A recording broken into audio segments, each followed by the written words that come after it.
Good morning. Day 3. Tricks and traits. Day 3.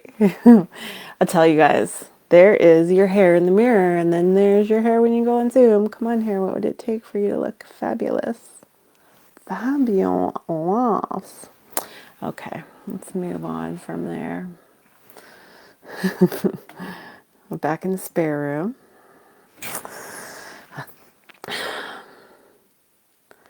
Oh, I gotta tag y'all.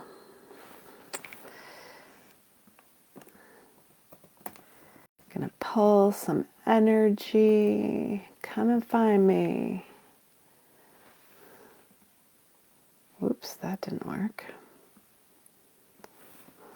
Where'd it go? Just disappeared.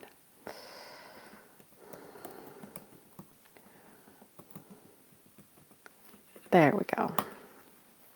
Disappeared again. Hopefully it went. There it is. Yes. Okay. Got it. Disappeared. It posted. Just magically disappeared. Or it posted, whichever you prefer. Welcome everybody.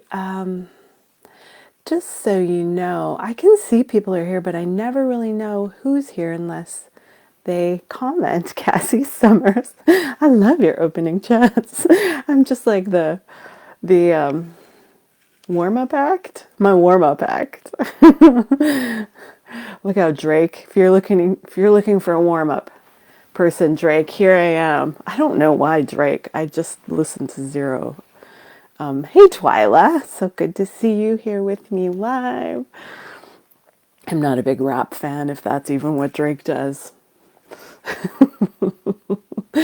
I'm just thinking of him because my mother-in-law called him Blake. Who's that famous artist? Blake?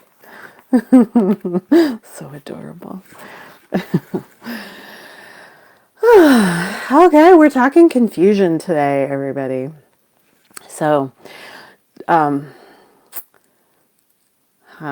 can we start? What can we talk about? What can I say? What can be a contribution today? Let's just put our barriers down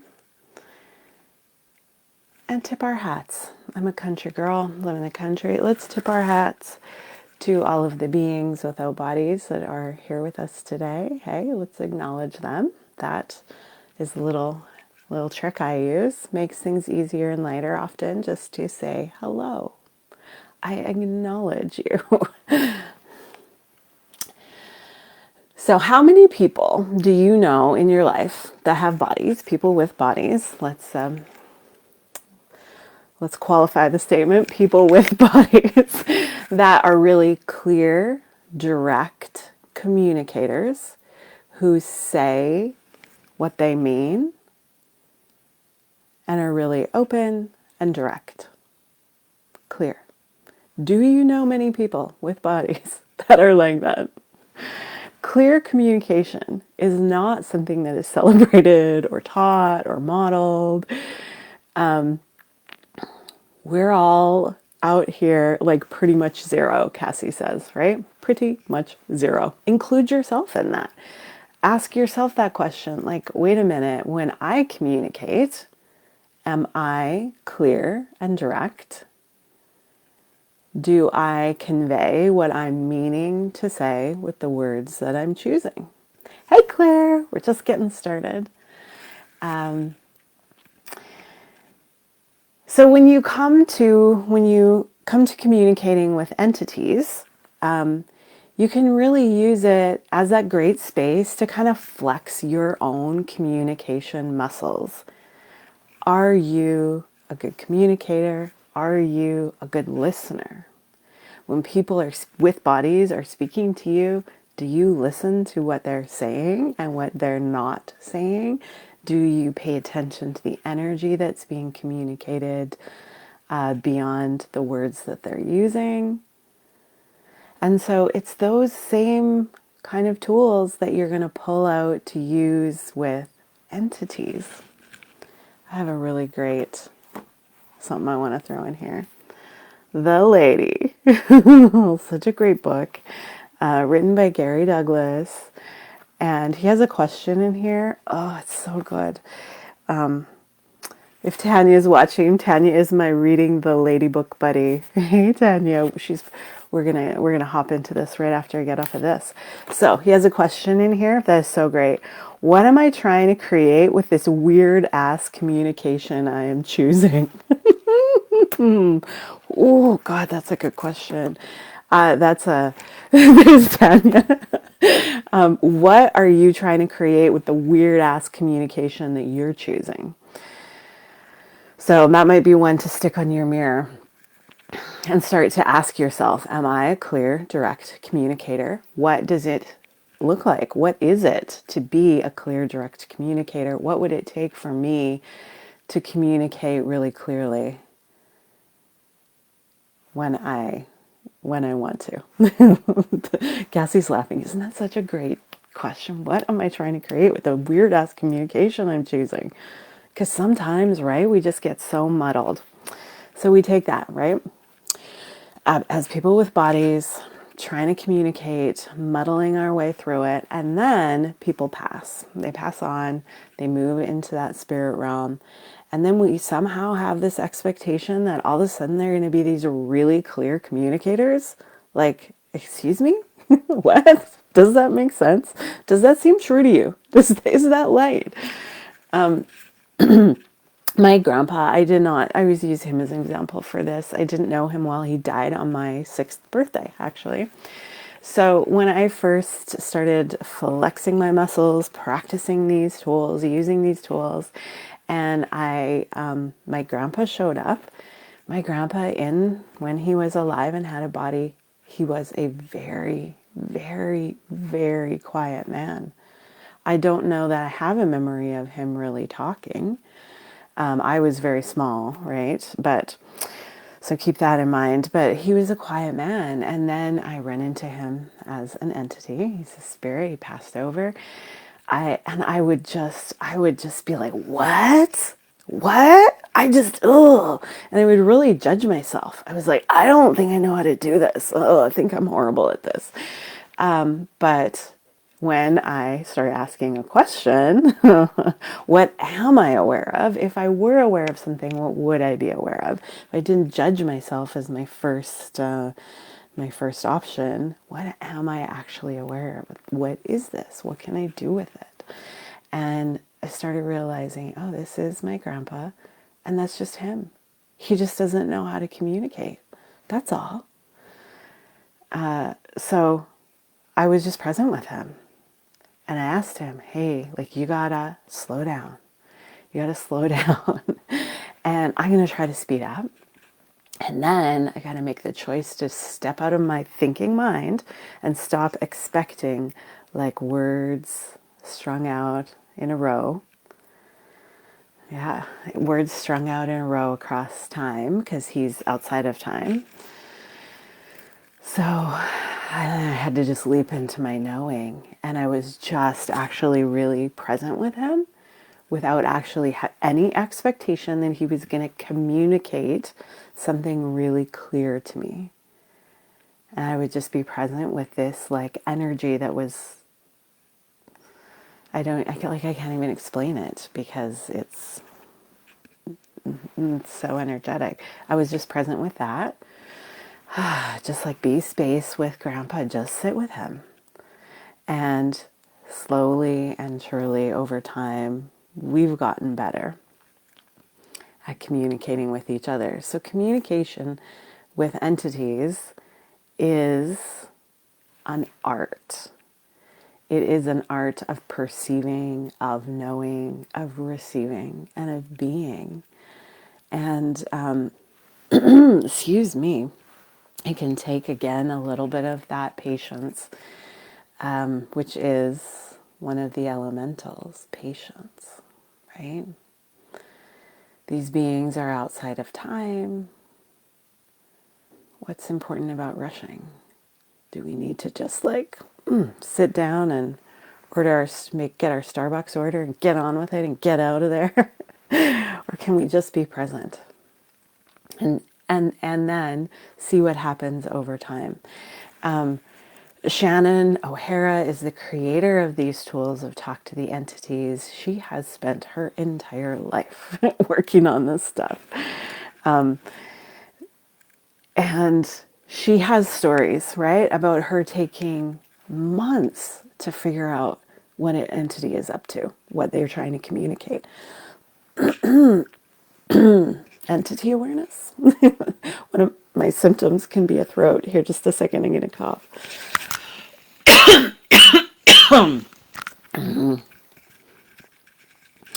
Okay, guys, back off. So, please give yourself the gift of patience as you dive into the art of entity communication. If you guys have any, wow, a month or more than a month even. I have actually an entity that when I do my business hours, there will be an energy that is so floating on the periphery. And the energy of it is only what I can in my, like if I were to define it, it seems really sad, but I actually don't know what it is, right? Like I'm just taking an energy and I'm calling it sad because that's the closest thing that matches. But is that even true? If I'm present with it, is it sad? I don't actually get that that's, when it is.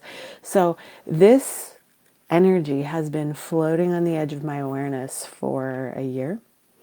And I just keep acknowledging it, being present with it as much as I can be in that day, in that 10 seconds. And then it kind of waves off. And what is it? I am not sure. What is it requesting? I don't actually know. Is it an entity? Yes. When I say that, it's light. So, yeah. There's no rush. Give yourself the gift of what Shannon calls nature time, which is the big picture. I went to the Athabasca Falls here at Jasper this summer with my daughter for her birthday, and you could see these huge, massive, potent waterfalls. It's like absolutely gorgeous. It's called the Athabasca Falls if you want to look it up, see a picture. And it's just this water is just like barreling deep over the edge of this rock, and you can see crevices carved over, I don't even know how much time would that take for water to carve deep, deep, deep into the rock like that. And then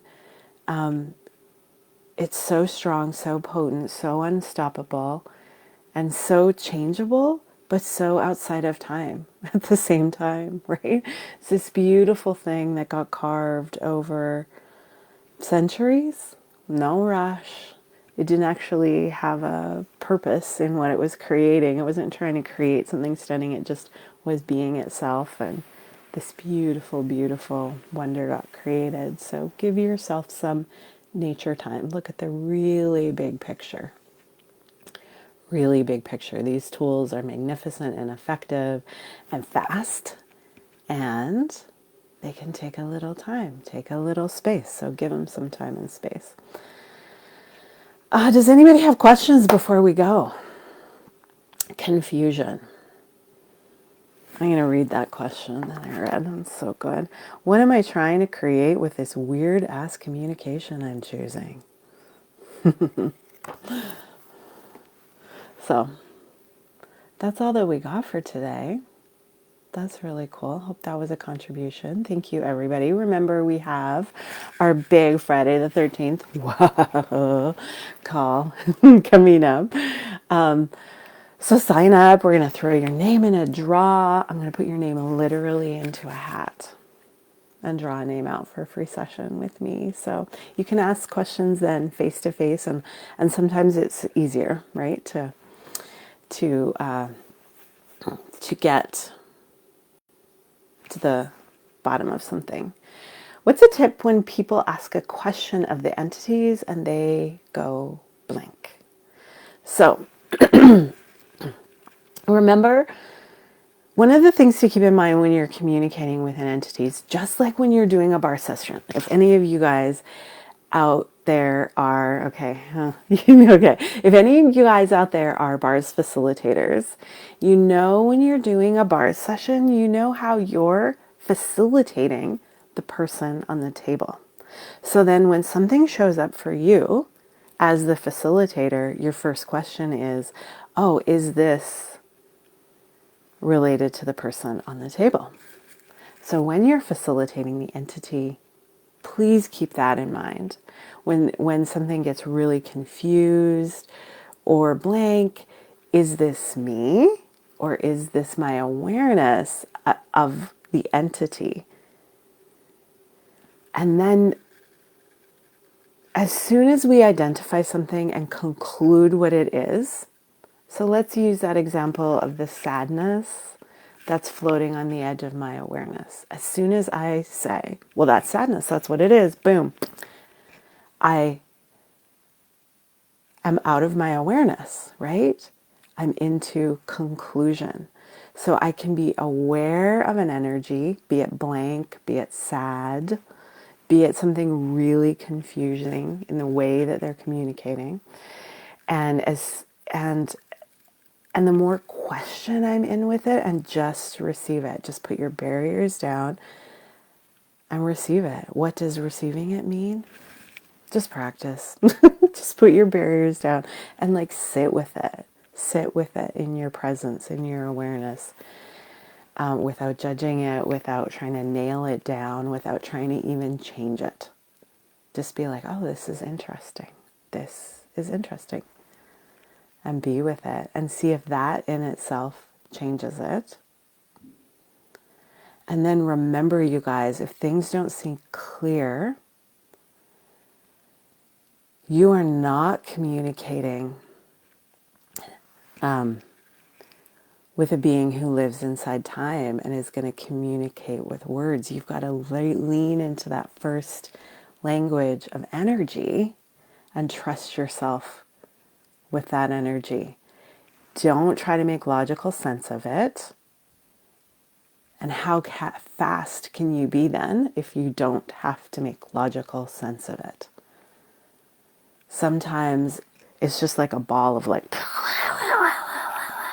it's the best way I can explain it. And I am just with that. I just let it be that. I don't ask it to become like some organized person like me. I just let it be that. I speed up and become energetic instead of trying to be an organized, logical person. And that in itself, that is me facilitating it. I don't even need to understand the words. I don't need to be clear on a logical reason of what we're talking about. I'm just receiving that energy, and that is me facilitating it and communicating energetically.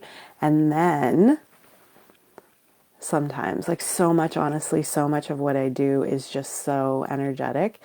And then I'll get just like a slight kind of like hint about what I was just doing with an entity. And then sometimes something really cool will show up that I know was like came as a result of that facilitation that I had with the entities. Don't ask it to be an organized, logical person. Just let it be. Yeah, brilliant. Thank you. Thank you, Cassie. So an example of that is I live in Canada. There are lots of Aboriginal entities, our First Nations, who are these beings who kind of, they're like stewards of the earth, right? They're somewhere in between a person and a nature entity. And I will have these amazing just times that I can't plan, or they just kind of show up often when I'm out in nature. And I will have these sessions where we're not like talking logically with each other. We're just having energetic communication. And then it will just subside. I will be like, okay, whatever. Well, that was cool. How'd I get so lucky? And then things will show up. Like one of them was the Pope. The Pope ended up coming to like half an hour down the road from me. And I know that was a result that was something that showed up and actualized as a result of the sessions that I have had with these entities, which I still don't even understand what we did. So, yeah. Get out there, be energetic, and trust yourself. Let yourself be as fast as you truly are. Are you faster than words? Is energy your first language? And if someone gave you permission to use your first language predominantly, what could you create? So go be that. Thank you, guys. If you have more questions, bring them on Friday. Get signed up. Thank you so much. Tomorrow, what are we talking about? Tomorrow, we're talking about tricksters. So we'll see what we can do with that. Thank you. Bye.